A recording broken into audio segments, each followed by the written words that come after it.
నమస్తే. శ్రీ గురుభ్యో నమః. శ్రీమాత్రే నమః. మరో ప్రశ్న నాకు కొద్దిగా ఆశ్చర్యం వేసినటువంటిది. ధనం నిలవాలంటే ఏం చేయాలి? ఏం చేయాలి? ధనం నిలవాలంటే పూర్వకాలంలో ఏం చేసేవాళ్ళు? నిలవడము నిలవకపోవడము అన్నది ఏం లేదు, మన మానసిక స్థితిని బట్టే ఉంటుంది. చాలామంది ధనం నిలవాలంటే ఈ పూజ చేయండి బాగా నిలబడుతుంది అని చెప్తారు. నిజంగా నేనైతే గట్టిగా ఆ విషయాన్ని అస్సలు చెప్పను. ఎందుకు అంటే ధనం నిలవాలంటే మనకి ఎంతో కొంత ఆదాయం ఉంటుంది. ఆదాయాన్ని అసలు ఎంత నువ్వు పొదుపు చేసావన్న దాన్ని బట్టి నీకు అవసరానికి ఎంత కావాలని, ఇది మన భారతీయ సనాతన ధర్మంలో ముందు నుండి ఉన్నటువంటి స్థితి. అమ్మ కూడా వచ్చినటువంటి సంపాదనలో ఎంతో కొంత ఆనాటి కాలంలో పోపుల డబ్బాలో పెట్టిందా లేకపోతే దాచుకున్నటువంటి డిబ్బీలో వేసిందా అన్నది మనకు ముఖ్యం కాదు. ఎలా జాగ్రత్త చేసింది అన్నది ముఖ్యం. ఎంతో కొంత మనం పొదుపు చేయడం అనేటువంటిది ముఖ్యమైనటువంటిది.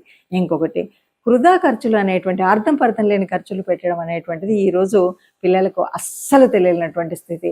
అన్నం రోజు ఇంట్లో తింటున్నాం కదా అని అన్నము నచ్చదట. అందువల్ల స్విగ్గీలు జొమాటోలు ఎక్కడ నిలబడుతుంది? నిలబడదు. వాడి రేటుకు వాడి బాటా రేటు మనం తట్టుకుంటామా ప్రతిరోజు అలా చేయాలంటే? నిలబడదు. అన్నీ ఫ్యాషన్ పరేడ్లో అన్నీ కొత్తవే కావాలి, అన్నీ బ్రాండయ్యే కావాలి. దేశవాళీ అనేసరికి మనకు కాస్త చిన్న చూపు. అందువల్ల డబ్బు అనేది నిలబడకుండా పోతుంది. మీరు చూడండి, ఎవరింట్లోనైతే ఎంతో కొంత మామూలుగా ఉన్న ఆదాయంతో పాటు చక్కగా దాన ధర్మాలు చేస్తూ ఉంటే నిజంగా నిలబడుతుంది మన ధనం. అదెందుకో తెలుసా? మనము ఎవరికైతే మన ధనాన్ని, సంపాదించిన ధనాన్ని సద్వినియోగం చేసుకుంటే అసలు నిజానికి మన దగ్గర కూడా ఒక గొప్పనైన పరిస్థితి ఉండే. మన సంపాదనలో ఎంతో కొంత భిక్షుకులకు కానీ, స్వామీలకు కానీ, లేకపోతే రేపటి అవసరార్థం ఉన్నటువంటి విద్యార్థులకు కానీ పంచాలి, వాళ్ళ ధర్మాన్ని పెంచాలి, వాళ్ళ స్థితిని పెంచాలి అనేది ఒకటి ఉండేది. ఇది ఇప్పుడు ఈరోజు మన దాంట్లోనైతే లేదు. కానీ దశమ భాగం అంటూ పక్కవాడు దాన్ని బాగా ప్రబలించుకున్నాడు. మనం ఏం చేస్తున్నామో తెలియదు. ధనం నిలబడాలి, ధనం ఉండాలి అంటే ధనం ఎప్పుడు శాశ్వతం అవుతుంది? ఎప్పుడు శాశ్వతం కాదు. అసలు లక్ష్మీదేవి చాంచల్యంతో ఉంటుంది అంటాం కదా, ఒక చోట ఉండదు అంటాం కదా. ఎందుకు అంటే అది తిరుగుతూనే ఉంటుంది కాబట్టి.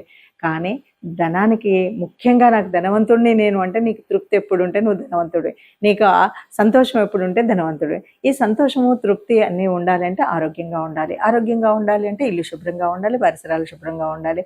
అందుకే లక్ష్మీదేవి ఎక్కడెక్కడ ఉంటుంది అనగానే, ఎక్కడైతే శుభ్రత ఉంటుందో అక్కడ ఉంటుంది, ఎక్కడైతే స్వచ్ఛత ఉంటుందో అక్కడ ఉంటుంది. ఇవి కదా, ఎక్కడైతే చక్కటి పరిమళ ద్రవ్యాలతో ఉండేటువంటి పుష్ప సువాసన ఉంటుందో అక్కడ ఉంటుంది అంటారు. ఇవన్నీ ఎందుకు చెప్తున్నారు అంటే, నువ్వు నిత్యం వెళ్ళి శుభ్రం చేసుకో, దేవుడికి పూజించు, పుష్పాలను పెట్టు, అలంకరించు, అందరితో సత్యంగా ఉండు అని చెప్పడం కోసం ఇవన్నీ మనం చేసి కావలసిన వాడికి, నిజంగా అవసరం ఉన్న వాడికి సహాయం చేయగలిగే మనసు ఉండాలి. మనకున్న దాంట్లో మనం సంతృప్తిగా ఉండగలిగితే తప్పనిసరిగా మన ఆదాయం కంటే, ఆర్థిక వ్యవస్థ కంటే గొప్పనైనటువంటి సంపద, ఎంత మంచోళ్ళమ్మా, ఇంతకంటే మంచివాడు ఉంటాడా, ఆయన దేవుడు, ఆమె దేవత అనేటువంటి గొప్పనైన ధనవంతపు స్థితి మనకు కలుగుతుంది. నమస్తే.